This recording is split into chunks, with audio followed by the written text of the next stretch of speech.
Uh, I want to give you some sense of what Master of Arts in Liberal Studies is as a pursuit of knowledge. And the best way in which I can give you that understanding is to explain its impetus for origin. It emerged in the wake of professor and student critical reflection on the state of pedagogy in universities and colleges across the United States in the late 1960s and early 1970s. This movement resulted in the transformation of curricula in universities and colleges across the United States, but also, as it happens, it also transformed curricula in European universities, most specifically in France, but that then extended to the research orientation German universities, as well as universities in some of what were then described as universities under the tutelage, if that's the right word, of the Soviet Union. So it had a broad gauged basis for its origin, but it specified its particular impact in universities mostly across the Northeast. In addition to Dartmouth, these would have included Yale, Johns Hopkins, Georgetown, also University of Chicago, St. John's. Each one of the professors involved in this initiative wanted to bring the liberal arts ethos from the undergraduate curriculum into the graduate studies environment. With this is the understanding of, let's call it, the primary defect of, at least in the minds of the professors who were involved in this movement, of the graduate studies program as they then existed. Felt that these were too monodisciplinary in their orientation and failed to give research scholars an understanding of the breadth and contextual basis for their pursuit of further knowledge. So these professors developed liberal studies programs in graduate studies environments that defined the liberal arts ethos this way. A liberal arts education is an education that enables you as an incoming student to acquire, let's call it, the cultivation, the need to cultivate your interest in knowledge production across a range of disciplines. Undergraduate colleges and universities divide knowledge into the sciences, the social sciences, and the humanities, with the understanding that those divisions of knowledge will address different, let's call it, scholarly attitudes in each individual student. Well, the professors who were involved in bringing about the transformation of graduate studies suggested that that breadth of, let's call it, knowledge interest had to be linked to what was the other vector of the liberal arts ethos, the capacity to pursue in depth a specific area of disciplinary inquiry. That's why undergraduates have majors. That gives them the illusion of having arrived at a deep understanding as undergraduates of, say, the discipline of English, or the discipline of chemistry, or the discipline of biology, or the discipline of history. And that vertical knowledge, which is linked to the interest in a range of subjects, but transforms, let's call it, that horizontal attitude. It's an interest that has a relationship primarily to what psychologists call curiosity. I'm curious about what it would mean to take a course in microbiology. I'm curious about, if you're, say, an English major, I'm curious about what it would mean to take a course in art history. If you're, say, a chemistry major, I'm interested in what it might mean to take a course in sociology. If you're a media studies major, that curiosity is what gets cultivated, and when it really gets ratified, can turn into a passion for a particular subject. Uh, that's why distributives are the means whereby undergraduates can get an open door into any one of the classes or courses offered during any term. Say, I'm curious about this, I'm going to go. And you might discover that you want to have a double major if you're a chemistry major and enter into an art history class that has aroused not only curiosity, but what some medieval theologians call cupidity, the need to know everything you can know about, say, a specific genre of painting. This horizontal interest is given substance through a deep dive into a series of courses that will give you an understanding of the depth of any discipline in which you wish to demonstrate your ability to learn at a level of deep searching that we call research.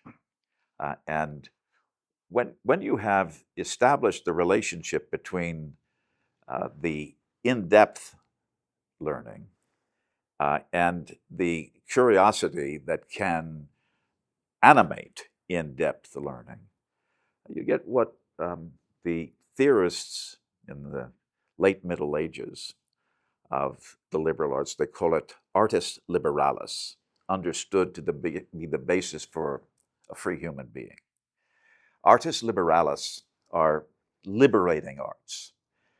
They're arts or skills or means of thinking and knowledge production that give you a sense that you don't have to depend upon superstition or dogma or doctrine.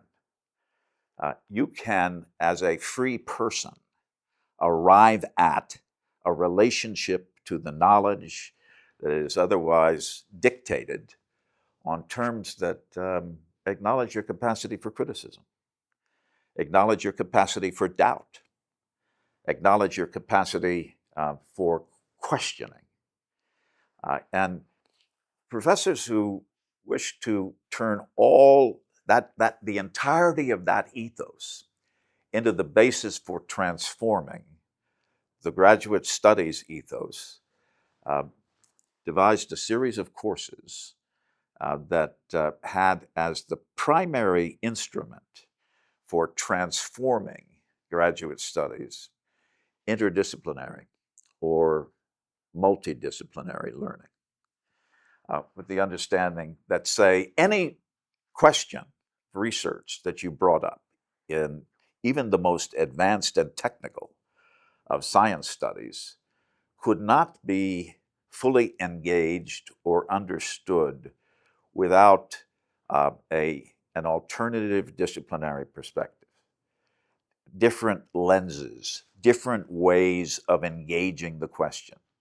If you approach any question from the methodological assumptions of a specific discipline, you may demonstrate your fluency in that particular discipline, but it will blind you to ways of understanding that question from a very different perspective that couldn't question or call attention to the limitations of the assumptions that have guided and, in a certain sense, directed your inquiry into that subject from a monodisciplinary approach. And when these professors brought this ethos into graduate studies. It was initially rejected by the gatekeepers in um, graduate studies, who insisted upon the need for a maintenance and reproduction of the disciplinary norms that had established the authority of that discipline in the field of graduate studies. Today, it is impossible to take a course in the sciences that is other than interdisciplinary or transdisciplinary or multidisciplinary, so that we no longer need to have the argument about the importance of interdisciplinary perspectives on the subject. But when these professors decided to alter in the late 1960s at Dartmouth, MALS emerged in 1972. That's when the first MALS classes were offered. It wasn't fully institutionalized until 1973. And in the early years of MALS, from 1973, actually it's much longer than the early years, the interdisciplinary perspective resulted in a kind of smorgasbord of offerings. Everything was general liberal studies with the understanding, hi, so I'll wait for a second so you can have a seat. Go ahead, right there. Welcome. It's no problem. I know how difficult you're right in the middle here, Giselle. Oh, come around this way. It's no.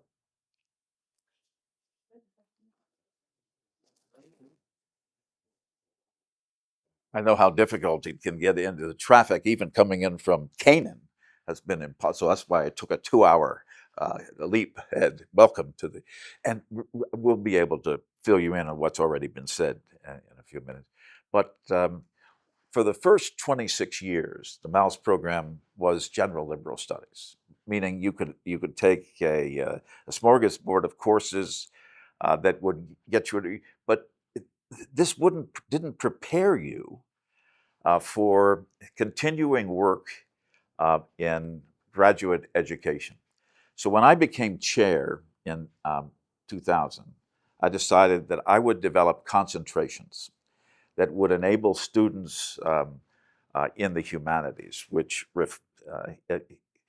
had degrees in the humanities as undergraduates, to find in a cultural studies concentration a group of courses and methods that would enable students who graduated with a concentration in cultural studies to receive offers from universities and departments in literature, in anthropology, in music, in history, in media studies, to go on for PhDs.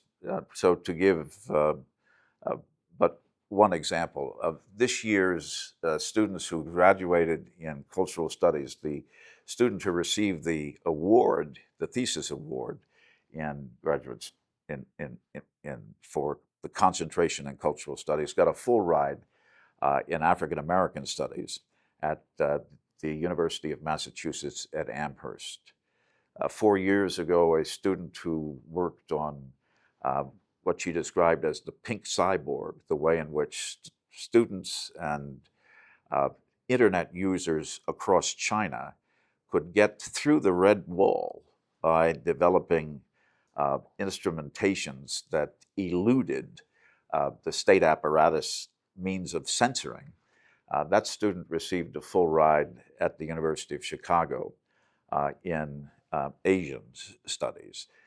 We have students in universities across the world who have taken courses in the various concentrations in MALS that have given them fellowships or entree to universities that have been in their mind's eye since they began the MALS program.